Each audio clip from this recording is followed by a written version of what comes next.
Patino avait prévenu que le XXe siècle serait spirituel et l'auteur de La condition humaine ne pouvait deviner qu'il serait sans doute aussi numérique. Il est très rare qu'un homme puisse accepter, comment dire, sa condition d'homme, lit-on sous la plume du grand André. Alors comment peut-il ainsi, du coup, accepter également sa nouvelle condition qui serait numérique, à en croire Jean-François Fogel et Bruno Patino qui publient chez Grasset La condition numérique. Oui, comment peut-il accepter sa condition numérique? C'est peut-être pour apporter cette réponse que Bruno Patino, bonjour. Bonjour. Vous avez écrit ce livre à quatre mains et je rappelle pour ceux qui ne vous connaîtraient pas encore tout à fait, Bruno Patino, que vous êtes responsable des programmes et du développement numérique de France Télévisions, qu'on vous présente partout dans la presse d'ailleurs comme le Zorro de France Télévisions.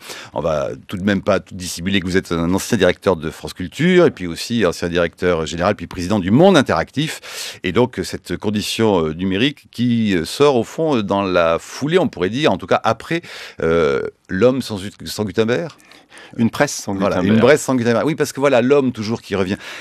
Peut-être en préambule et pour parler des sujets qui préoccupent justement aujourd'hui, notamment la presse, le monde des médias, le monde politique, le gouvernement, l'État, la nation française tout entière. Est-ce que vous pouvez me donner une définition rapide de numérique ?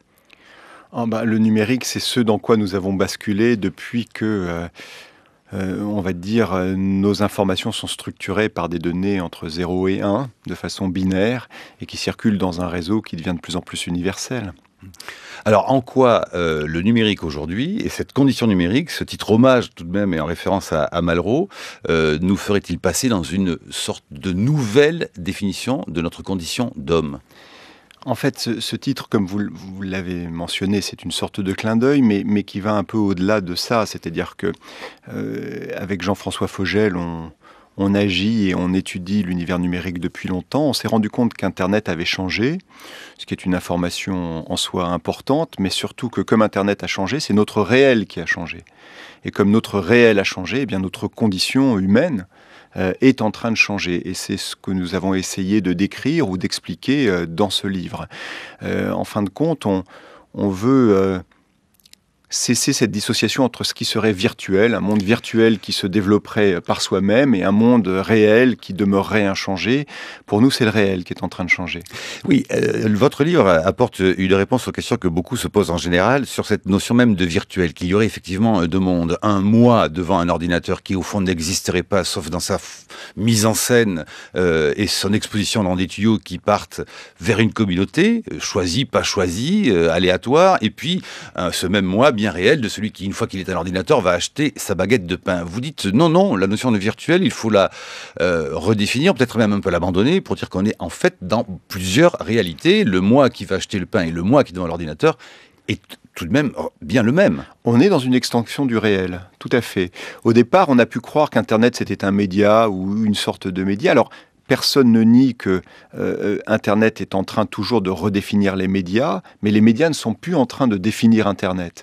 Internet, c'est un espace social où cohabitent énormément de choses qui, comme vous l'avez très bien dit, ont complètement tout à voir avec votre vie, que vous vouliez rencontrer des gens, vivre des relations amoureuses, vous informer, vous divertir, partager, acheter des choses, enfin tout ça a un impact qui bouleverse votre vie, à la fois votre vie en tant qu'individu, mais votre vie aussi en tant qu'individu social, c'est-à-dire votre vie politique et même votre statut économique. Et qui bouleverse les ordres établis. Est-ce qu'ils en créent d'autres ? Oui, nous sommes persuadés avec Jean-François qu'une nouvelle société, alors ce sont des grands mots, est en train de se créer, mais aussi de nouveaux pouvoirs économiques et d'une certaine façon aussi une nouvelle distribution du pouvoir politique. Et vous la voyez comment cette nouvelle société ? Regardez aujourd'hui, page 10 du Parisien, l'actualité. Des riverains de Bordeaux ont placardé des affiches invitant à photographier les revendeurs de drogue et dénoncent ainsi les dealers sur Facebook. Oui, mais si vous voulez... vous ne pouvez pas vous attendre que la société connectée, puisqu'en fait c'est là-dessus que nous mettons l'accent, c'est non pas une révolution technologique, mais le fait que nous sommes tous connectés en permanence à des outils gérés la plupart du temps par des formules mathématiques. Vous ne pouvez pas vous attendre que les gens qui composent cette société connectée, parce qu'ils sont eux-mêmes connectés, se comportent différemment de la façon dont ils se comportaient dans la vie réelle, et qu'autrefois on pouvait placarder telle ou telle affiche sur des portes ou sur des poteaux télégraphiques. Maintenant on la placarde sur Facebook.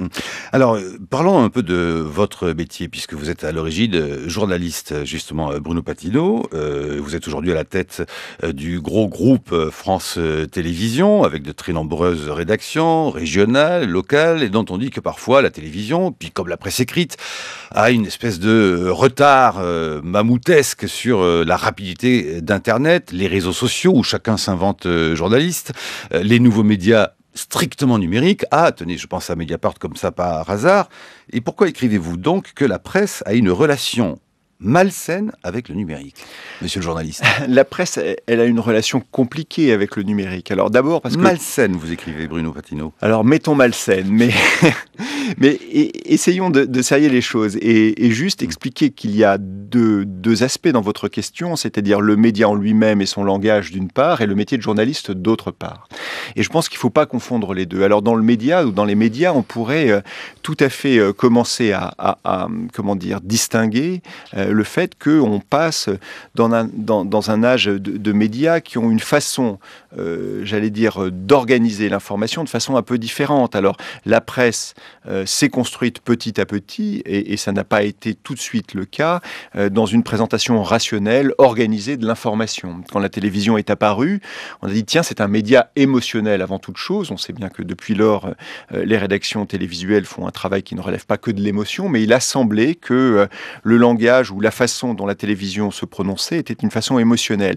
Le numérique, on pourrait dire que c'est un média d'interpellation, c'est-à-dire c'est un média qui vous interpelle vous personnellement, Marc Voinchet, le matin ou l'après-midi, et qui vous met en cause à la fois vos émotions, votre raison, de façon personnelle. Et donc, la presse, si on parle de presse imprimée, évidemment, est un peu bouleversé par cette interpellation.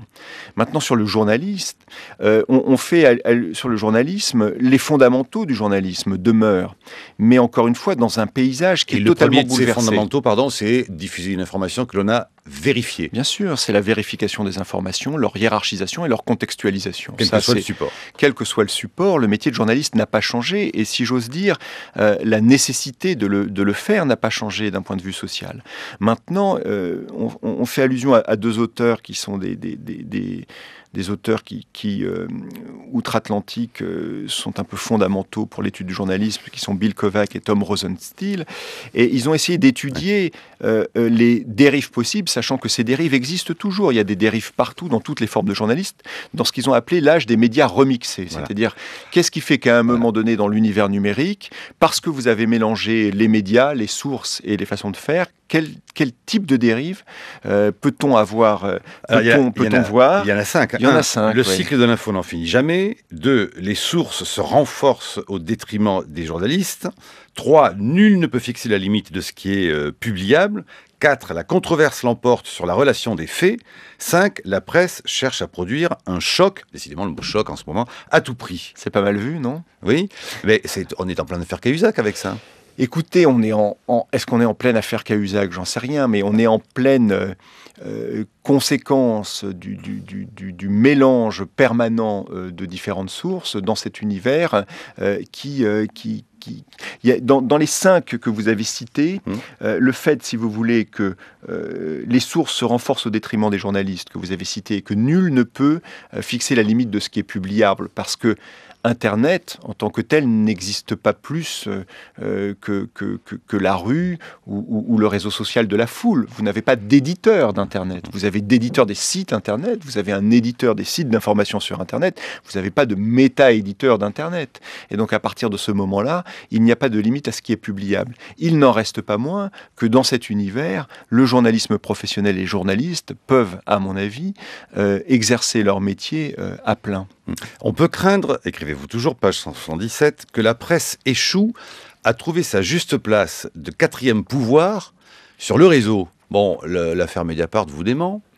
Mediapart, média strictement numérique, mise en doute, montrée du doigt, est-ce du journalisme comme il faut le faire ou pas? Bon, débat au sein de la profession, finalement, sort vainqueur de ce débat pour l'instant. Oui, mais ce n'est pas ce que nous étions en train de dire. C'est-à-dire le fait qu'il puisse y avoir des médias journalistiques sur Internet qui se livrent à de l'investigation, à la vérification des faits. Fort heureusement, ça peut être le cas.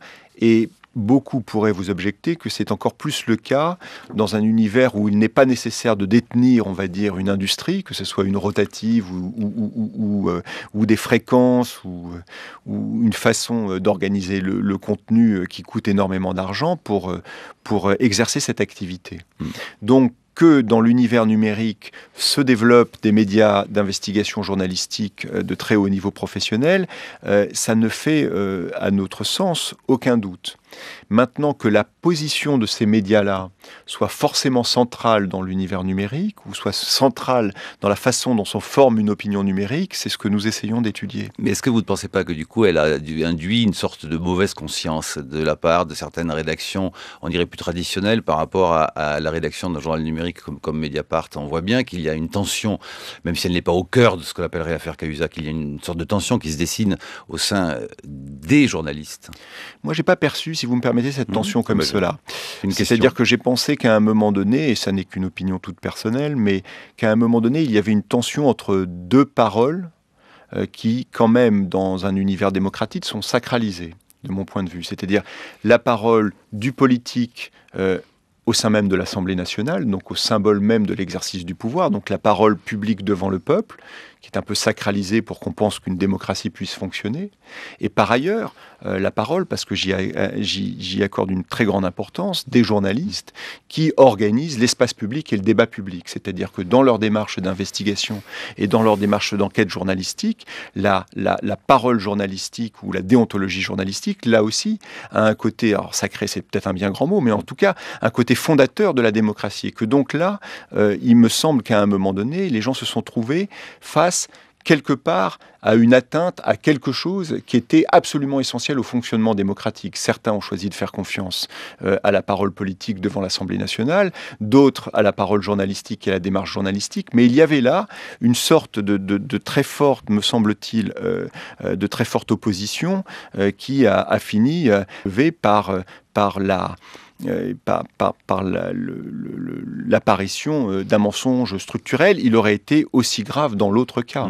Renforcer la fonction démocratique passe, semble-t-il, aujourd'hui par un énième choc dans les éléments de langage du gouvernement, un choc de morale ou le choc de la transparence. Est-ce que tout de même, voyez, on parlait de ce que Internet pouvait se substituer à « je suis partout », mais en même temps, ça n'est pas seulement ça. Est-ce que le numérique a changé quelque chose à l'exigence de la transparence? On pense bien sûr notamment à Wikileaks, mais on pense maintenant aux offshore leaks, qui semblent tout simplement défier même la seule question du secret d'État, secret bancaire, secret personnel. Bruno Patino.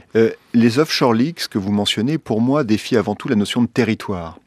C'est-à-dire que jusqu'à présent... Comme le nom l'indique, offshore. Offshore, comme le nom l'indique, nous l'avons évoqué avec Jean-François dans le livre.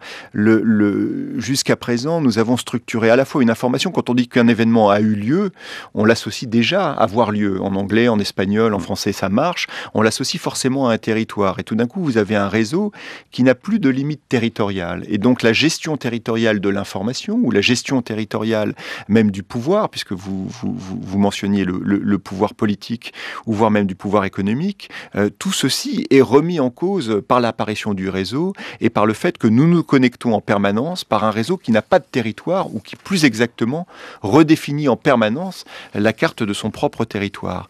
Et les offshore leaks, de cette façon-là, ont fait exploser ou montrent qu'on est en train de faire exploser deux territoires qui nous semblaient évidents. D'abord, le territoire national. On mène une enquête dans le cadre d'un territoire national. Et par ailleurs, pour les journalistes, le territoire d'une rédaction, c'est-à-dire que ce sont des rédactions qui se sont mises à travailler ensemble sans le territoire de leur propre titre. Bruno Patino.